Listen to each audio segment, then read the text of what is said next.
Nello stesso bando poi,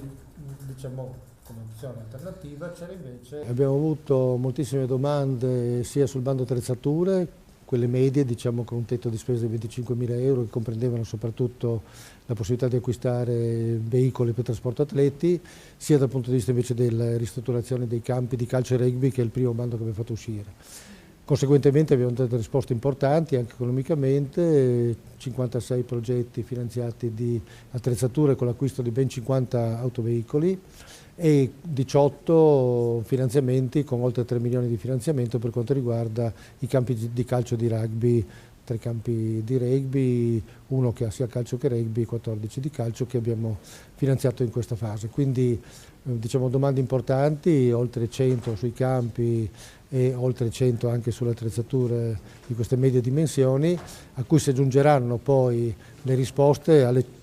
oltre 400 domande per le proprie piccole attrezzature che faremo entro marzo con 400.000 euro. Diciamo quelle sono un po' l'eredità, anche se moltiplicate come risorse disponibili, di quello che facevano le province nel loro piccolo.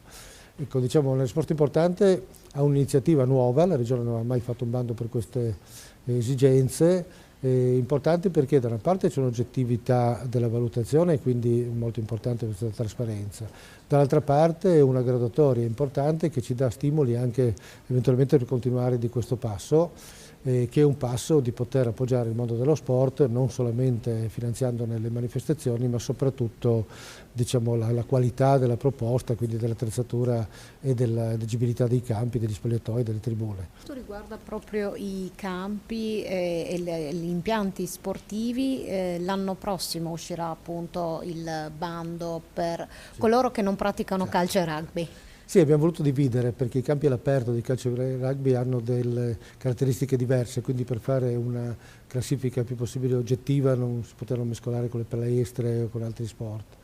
E quindi abbiamo separato,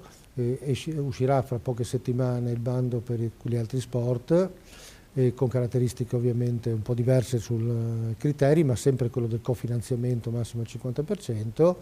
e anche questo ha già una disponibilità di 2 milioni di euro, che questo è quindi molto importante,